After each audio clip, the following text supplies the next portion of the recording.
부분이죠. 오순절 마가다락방에서 이 제자들이 성령의 충만함을 받고, 그리고 바로 이곳에서 우리 기독교가 시작되었다, 교회가 시작되었다, 이제 보통 그렇게 말하는 부분입니다. 성경을 보면 아무리 흉악한 죄인이라 할지라도 성령을 체험하고 나면 완전히 새 사람으로 변화되는 그런 경우를 볼 수가 있죠. 그것은 성경뿐만이 아니라 우리 주변에 많은 사람들도 그런 분들이 있습니다. 그 대표적인 사람이 사도 바울입니다. 바울은 어떤 사람이었습니까? 교회를 핍박하고 아무 죄도 없는 그리스도인들을 잡아다가 감옥에 가두고, 심지어는 천사의 얼굴을 하고 있던 스데반 집사를 돌로 때려 죽이는데 앞장섰던 사람입니다. 어떻게 본다면 우리 초대교회의 철천지 원수와 같은 사람이었습니다.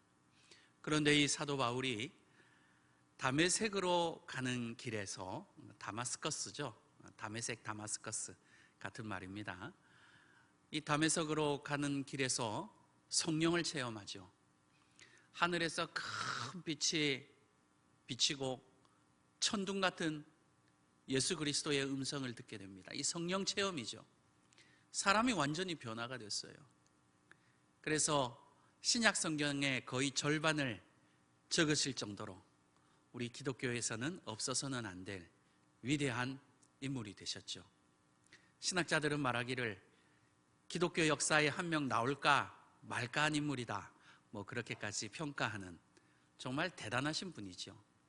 그런데 이 사도 바울도 사실은 성령을 받기 이전에는 죄인이었다라는 겁니다. 교회를 잔멸하는 사람이었다, 성경은 그렇게 표현하고 있죠. 그래서 사도 바울이 자신의 그 과거를 기억하면서 성경에 무엇라고 고백을 하고 있냐면, 나는 죄인 중에 괴수다. 왜냐하면 교회에 지은 죄가 너무 컸기 때문에. 그런데 그런 사람도 성령을 체험하고 훌륭한 사람이 되지 않았습니까? 신앙생활을 오래 하는 것도 중요하지만 성령의 충만함을 받는 것, 성령을 체험하는 것도 굉장히 중요합니다. 성령님은 어떤 분이십니까? 제가 이제 보통 그런 표현을 씁니다. 사람에게도 영혼이 있듯이 하나님께도 영혼이 계십니다. 그런데 이 혼이라는 글자는 인간적인 표현이기 때문에 그 혼을 빼서 하나님의 영혼에서 혼을 빼서 하나님의 영이다. 그래서 성령님, 이제 그렇게 얘기를 합니다. 성령님은 인격을 가지신 분이다, 이제 보통 그렇게 표현을 하죠. 인격이라는 것이 뭐냐면 인간의 특성을 가지고 계신 분이다, 그러니까 어떤 심리적인 특징을 가지고 계신 분이다, 이런 뜻입니다. 쉽게 말하면 우리 인간들처럼 성령님은 사랑하시기도 하시고 기뻐하기도 하시고 분노하기도 하시고, 그리고 나름대로의 생각과 판단을 가지고 계신 분이다. 왜 그렇다면 이런 얘기를 하느냐면, 성령님을 우리가 오해하는 분들이 계세요. 단순한 하나님의 능력으로 이렇게 오해하시는 분들이 계신데, 성령님은 우리 인간들과 같이 생각하시고 판단하시고 사랑하시고 기뻐하시고 분노하시고 탄식하시기도 하시고 그런 분이다, 이런 뜻이죠. 그래서 교회 안 다니시는 분들도 다 아시죠? 성부 하나님, 성령 하나님, 성자 하나님, 삼위일체 하나님이다, 그렇게 얘기를 합니다. 오늘 본문 사도행전 2장 1절을 보면 이렇게 기록하고 있습니다. 오순절 날이 이르매 그들이 다 같이 한 곳에 모였더니. 오순절 날에 성령께서 처음으로 역사하셨는데 어디에 역사하셨냐면 120명의 제자들이 모여서 함께 예배하고 함께 기도하고 찬송할 때에 성령께서 임하셨다라고 기록하고 있습니다. 이것은 바로 기독교 신앙의 공동체성을 의미하는 구절입니다. 우리 기독교 신앙은 나홀로 신앙이 아닙니다. 나홀로 기도하고 나홀로 찬송하고 나홀로 예배하고 그것은 우리 기독교 신앙이 아니지요. 우리 기독교 신앙은 공동체적 신앙이라고 합니다. 함께 기도하고, 함께 찬송하고, 함께 예배하고.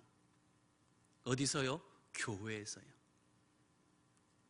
저는 목사지만, 만약에 저도 목사지만 교회를 1년, 2년 안 나가면 어떻게 될까요? 믿음 다 까먹습니다. 그것은 믿음이 약해서 그런 게 아니에요. 교회를 성경은 뭐라고 말씀하고 계십니까? 그리스도의 몸이다. 근데 교회는 그리스도의 몸인데 예수 그리스도께서 말씀하시기를 나는 포도나무요 너희는 가지니 가지가 포도나무에 붙어 있지 않으면 다 말라 비틀어져서 죽는다고 하셨습니다. 그 예수 그리스도의 몸, 그 포도나무가 무엇입니까? 바로 교회입니다. 그런데 나는 교회 안 다녀도 나 혼자 기도하고 나 혼자 예배드리고 나 혼자 성경 읽어도 나는 충분해. 그것은 교만이죠. 어느 누구도 예수 그리스도의 몸된 교회를 통하지 않고서는 올바른 믿음 생활을 할 수가 없습니다. 그래서 기독교 신앙을 공동체적 신앙이다 라고 하는 거죠. 그러니까 나 홀로 천국에 가는 게 아니에요. 나 혼자 예수 믿고 천국 가는 게 아니라 우리 함께 손을 잡고 함께 예수 믿고 함께 천국에 가는 겁니다. 그래서 교회 안 나오는 성도들이 있으면 어떻게 합니까? 교회 나오라고 하는 거예요. 교회 나와서 같이 예배드리고 같이 믿음 생활하자. 그게 바로 우리 기독교 신앙의 특징입니다. 여러분, 성도가 가장 모이는 때가 어느 때죠? 예배 때죠. 체육교회에는 많은 행사들이 있습니다. 체육대회도 있고 음악회도 있고 같이 모여서 식사하는 자리도 있는데 가장 중요한 모임은 무엇입니까? 예배지요. 가장 많이 모이는 자리가 어디입니까? 예배입니다. 은혜 받는 곳이 어디입니까? 예배의 자리죠. 오순절 마가다락방에 120명의 제자들이 함께 모여서 하나님 앞에 예배할 때에 성령께서 역사하셨던 것처럼 우리도 교회에 나와서 예배를 드릴 때 은혜를 받고 예수 그리스도를 만나게 되는 경험을 하게 될 줄 믿습니다. 누가복음 7장에 이런 기록이 있습니다. 예수님께서 가버나움에 들어가셨을 때 그때 한 유대인의 장로들이 예수님을 찾아오죠. 알고 보니까 로마의 백부장이 로마의 장교가 이 유대인 장로들을 예수님께 보내서 부탁을 하게 됩니다. 그 부탁의 내용이 뭐냐면 자기가 데리고 있는 종이 하나가 있는데 병들어서 죽게 되었다는 거예요. 그러니까 예수님께서 오셔서 내 종 위에 안수기도 해주시고 고쳐달라 그렇게 부탁을 했습니다. 그 당시만 하더라도 종은 사람 취급을 못 받았거든요. 그런데 이 백부장은 자기가 데리고 있는 종을 너무 아끼고 사랑해서 이렇게 예수님께 부탁한 것을 보면 참 훌륭한 인격자다, 훌륭한 신앙인이라는 것을 알 수 있겠죠. 유대인의 장로들이 와서 예수님께 이제 그 부탁을 전달하는데 이 유대인 장로들이 예수님께 뭐라고 얘기하냐면 이렇게 얘기를 합니다. 예수님, 이 백부장의 청을 들어주셔야 합니다. 왜냐하면 이 사람은 우리 유대인들을 위해서 회당을 지어줬습니다. 우리 민족을 사랑하는 사람입니다. 예수님께서 장로들의 그 얘기를 들으시고 마음에 감동을 받으셨어요. 그래서 그 장로들을 따라서 백부장의 집으로 가고 있었습니다. 가고 있는데 이 백부장이 또 사람을 보냈어요. 이 사람이 곰곰이 생각해 보니까 예수님처럼 위대한 분이 우리 집에 들어오는 것을 감당하지 못하겠는 거예요. 그래서 사람을 보내서 뭐라고 하냐면 주님께서 우리 집에 들어오심을 저는 도저히 감당할 수가 없으니까 말씀만으로 하시라고. 그러면 제 종이 나을 것입니다. 예수님께서 그 얘기를 들으시고 크게 기뻐하시면서 내가 유대인 중에서도 이만한 믿음을 보지 못했다. 그 말씀이 마치자마자 여러분, 이 백부장의 그 기도가 응답된 이유는 크게 두 가지로 볼 수 있습니다. 첫 번째는 예수님에 대한 절대적인 믿음이죠. 예수님은 하나님의 아들이다. 예수님에게는 하나님의 능력이 있기 때문에 그분 말씀 한마디면 모든 문제가 다 해결되리라는 그런 절대적인 예수님에 대한 믿음이 있었습니다. 두 번째는 무엇이냐면 믿음의 친구들, 신앙의 친구들이 있었죠. 그것이 바로 유대인 장로들이었습니다. 유대인 장로들이 가서 예수님께 가서 이 백부장에 대해서 좋은 말을 해준 거죠. 이 사람은 우리 유대민족을 사랑하는 사람입니다. 회당까지 지어준 사람입니다. 이게 얼마나 고맙고 감사합니까? 여러분, 그 유대인 장로들, 그 믿음의 친구들이 있었기 때문에 이 백부장의 기도가 응답받은 거죠. 우리들에게도 이 장로들과 같은 믿음의 친구가 필요합니다. 우리를 대신해서 예수님께 기도하고 간구해 줄 사람이 필요하죠. 그들이 누굽니까? 바로 교회의 성도들입니다. 같이 우리 철원교회에서 믿음 생활을 하는 친구들이죠. 무교회주의라는 것이 있습니다. 이 무교회주의, 이게 뭐냐면 진정한 기독교는 교회가 없어져야만 가능하다. 이게 무교회주의입니다. 대표적인 사람이 일본의 우찌무라 간조라는 신학자고, 우리나라에는 그 유명한 함석헌 선생이 무교회주의자인데요. 이 사람들은 이 제도적인 교회를 부정합니다. 물론 이렇게 단순하게 그것을 말하기는 어렵지만 교회가 필요 없다라는 거예요. 교회라는 제도가 어떤 이 교권이 교회를 부패하게 만든다라는 좀 극단적인 주장을 하는 사람들입니다. 그래서 이 사람들은 세례도 부정하지요.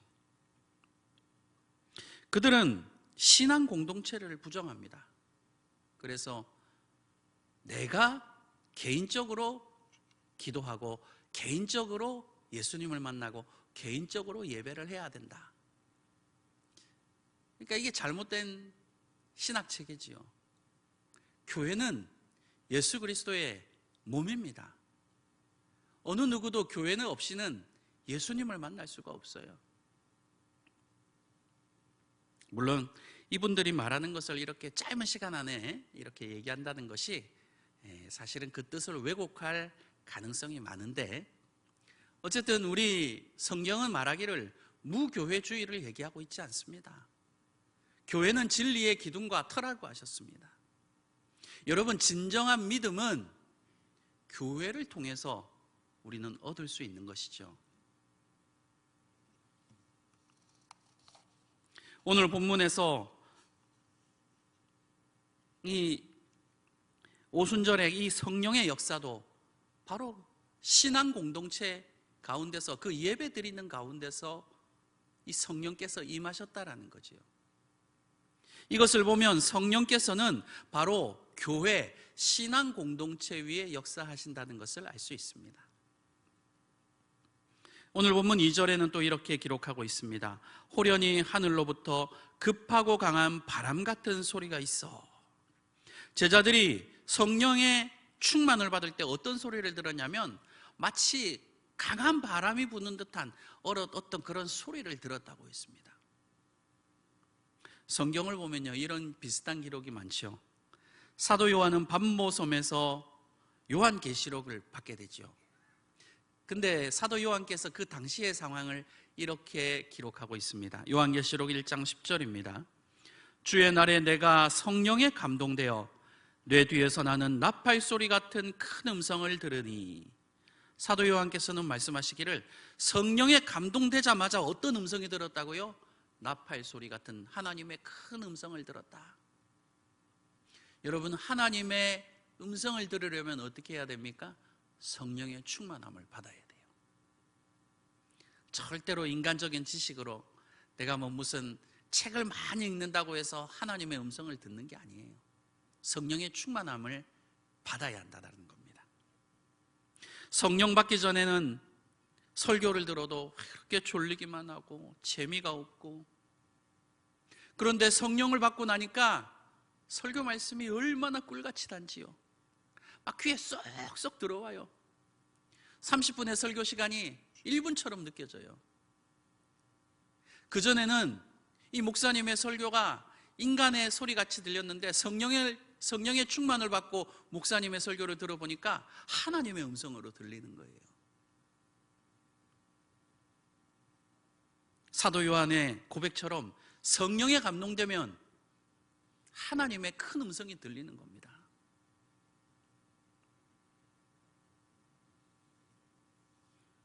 예수님께서는 말씀하시기를 들을 귀 있는 자는 들을지어다. 여러분이 하나님의 말씀을 듣지 못하는 사람이 있고 하나님의 음성을 듣는 귀가 있는 사람이 따로 있다는 거예요. 그런데 그 귀는 어떻게 열립니까? 성령의 체험을 해야 된다는 겁니다. 성령의 충만함을 받아야 된다는 거예요. 그전에는 무슨 짓을 해도 하나님 음성이 안 들려요. 그런데요, 성령의 충만함을 경험하면요, 어디서든 하나님의 음성이 들립니다. 그것은 진짜 하나님의 음성이 귀에 들린다라는 것이 아니라 성경 말씀을 통해서 우리 안에 계신 성령의 감동하심을 통해서 하나님의 음성이 들리기 시작하는 거예요.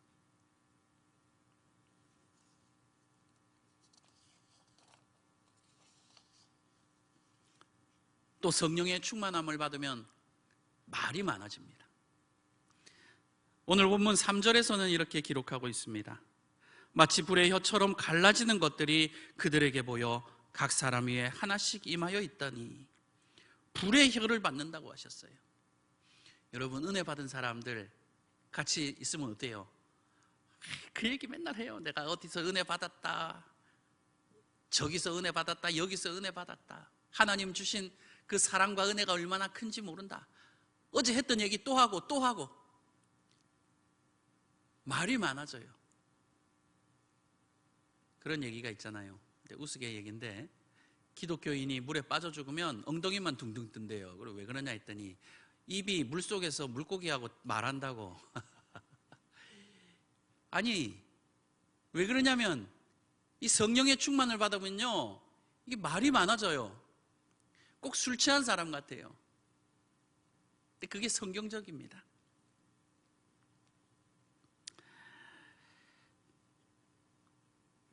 예레미야가 하나님 말씀을 받죠. 예레미야 선지자가 하나님 말씀을 받고 이스라엘 백성들의 그 죄를 막 지적을 하는 거예요. 이 선지자들은요, 하나님 입장에서 말씀을 전하는 사람들입니다. 그러다 보니까 인간의 입장은 고려를 하지 않아요. 그러니까 막 사람들의 어떤 그 죄악과 잘못된 것들을 막 그냥 있는 그대로 막 찌르거든요. 그러니까 성경을 보면 선지자들이 주로 핍박을 당했습니다. 왜냐하면 듣기 싫은 소리 하니까요. 그러니까 예레미야도 하나님 말씀을 듣고 이스라엘 백성들의 그 죄악과 허물을 막 지적하니까 이스라엘 백성들이 귀를 막 막았어요. 나중에는 자꾸 듣기 싫은 소리 하니까 어떻게 합니까? 예레미야에 가서 침을 뱉고 뺨을 치고 감옥에 가두고 우물에 빠뜨려 죽으라고 빠뜨려버리고 먹을 거를 안 주는 거예요. 굶어 죽을 판이에요. 그러니까 예레미야가 얼마나 괴로운지 너무너무 힘들어했어요, 예레미야가. 그래서 하나님 앞에 뭐라고 하냐면, 하나님, 저는 이제 더 이상 못하겠습니다. 그러니까 우리나라 말로 하면 사표를 던졌어요. 저는 이제 더 이상 선지자 노릇 못하고 하나님 말씀도 안 전하겠습니다. 이거 사람이 살 수가 있어야죠. 그래서 입을 꾹 닫고 있었는데 성령의 충만을 받으면 어떻게 돼요? 이게 말이 하고 싶거든요. 입이 근질근질해서 참을 수가 없는 거예요, 이 예레미야가. 그래서 예레미야 20장 9절에서 이렇게 고백합니다. 내가 다시는 여호와를 선포하지 아니하며 그의 이름으로 말하지 아니하리라 하면 나의 마음이 불붙는 것 같아서 골수에 사무치니 답답하여 견딜 수 없나이다. 내가 이 하나님의 말씀을 안 전하니까 막 이 답답해서 견딜 수가 없는 거예요. 내가 이 어디 가서 하나님의 말씀을 전해야 되는데, 그러니까 또 나가서 하나님 말씀을 전하게 되죠. 술에 취하면 사람이 말이 많아지죠. 성령에 취하면 말이 많아집니다. 그래서 예레미야는 예레미야 20장 23장 9절에서 이렇게 고백합니다. 내가 취한 사람 같으며 포도주에 잡힌 사람 같으니 이는 여호와와 그 거룩한 말씀 때문이라. 하나님 말씀을 자꾸 가서 또 말하고 또 말하고 또 말하고 하니까 자기가 봐도 꼭 술 취한 사람 같다라는 거예요. 포도주에 취한 사람 같다라는 거예요. 왜요? 자꾸 하나님께 받은 은혜, 하나님의 말씀을 전하지 않고는 견딜 수가 없는 거예요. 여러분, 술 취한 사람하고 대화해 보셨습니까? 말하기 힘들어요. 그렇죠? 했던 말 또 하고 했던 말 또 하고 돌아서면 또 그 말하고 돌아서면 또 그 말하고. 성령에 취한 사람도 그래요.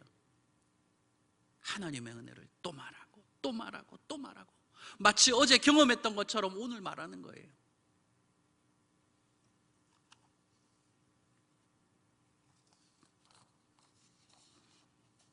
성령을 받으면 또 어떤 일이 일어나냐면 영적 전쟁이 일어납니다. 다툼이 일어나요. 여러분이 성령 받은 사람은 이 세상과 어떤 뭐가 일어나냐면 자꾸 이렇게 문제가 생겨요. 문제가.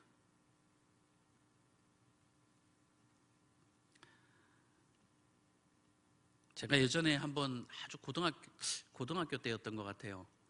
이 결혼식 피로연에 갔는데 이제 그 당시만 하더라도 이렇게 술을 이렇게 많이 드셨어요. 그때는 왜 그랬는지 모르겠는데 뭐 피로연장 가면 술을 많이 드시더라고요.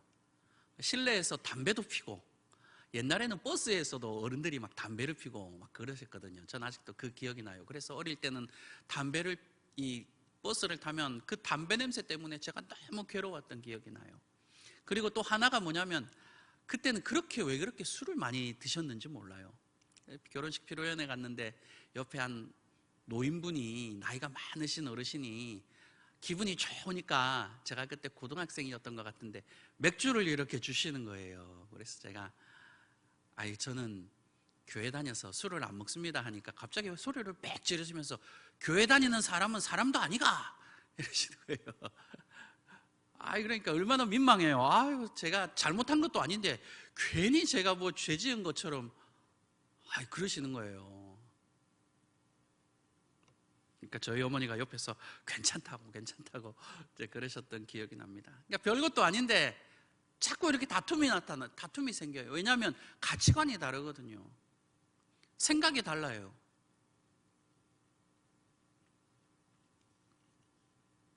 그래서 성령을 체험하면 예수님께서 뭐라고 하셨습니까? 며느리와 그 시부모가 싸운다라고 했어요. 아들과 아버지가 싸우고 다툼이 일어나요. 이게 어쩔 수가 없어요.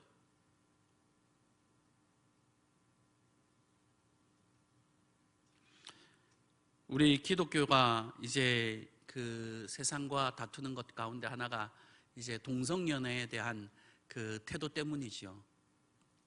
사실 뭐 대한민국에서 동성연애를 한다고 해서 사회적 차별을 받지는 않습니다. 그렇죠? 그 사람들의 어떤 그 개인적인 성적인 취향이에요. 근데 뭐 우리가 거기에 대해서 뭐 비난을 하거나 또한 사회에서 어떤 불이익을 당하지는 않습니다. 지금 그런 사회가, 우리 사회가 그거죠. 근데 그 동성연애를 하시는 분들이 이제 그 주장하는 내용이 그겁니다. 누구든지 자기의 성적 취향을 주장할 권리가 있다라는 거예요. 맞아요. 저도 그거에 대해서는 뭐 부정할 생각이 없습니다. 민주주의 사회에서 그럴 수 있죠.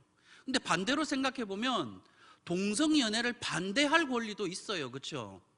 어떻게 다 모든 사람이 동성연애에 찬성합니까? 동성연애를 반대할 수도 있죠. 자유민주주의 국가에서 왜 사람의 입을 막습니까?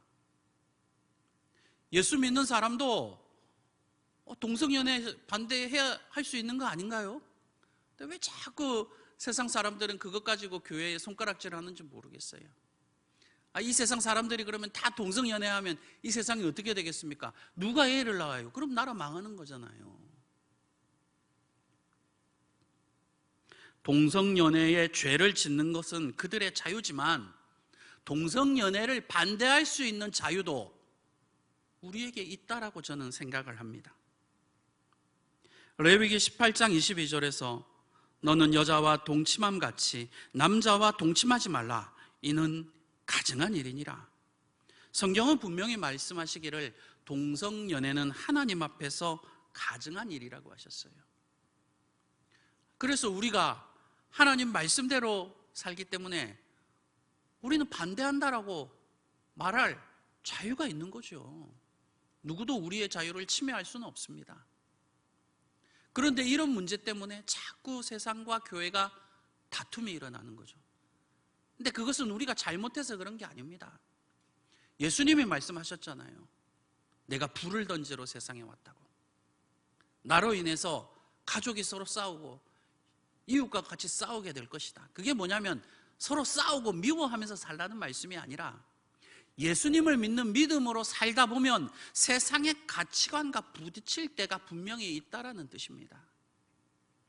그런데 우리는 그것을 이상하게 여기면 안 돼요. 아, 예수님께서 그런 말씀하셨구나. 받아들여야 되는 거지. 성령의 충만을 받게 되면 세상의 죄에 대해서 침묵할 수가 없기 때문에 자꾸 문제가 일어나고 다툼이 생긴다라는 겁니다. 그건 어쩔 수 없어요. 말씀을 정리하고 마치고자 합니다. 어떻게 해야 성령을 받습니까? 공동체적 신앙, 교회에 나와야 된다라는 거예요. 또한 우리가 성령의 충만을 받으면 하나님 말씀을 듣는 귀가 열리고 은혜를 전하는 입이 열리게 됩니다. 그리고 마지막으로 성령을 받으면 영적 전쟁이 일어난다. 다툼이 일어난다. 어쩔 수 없죠. 이와 같이 성령 충만을 받아 하나님 보시기에 합당한 그리스도인으로 살아가시기를 주님의 이름으로 간절히 축원합니다. 기도하겠습니다.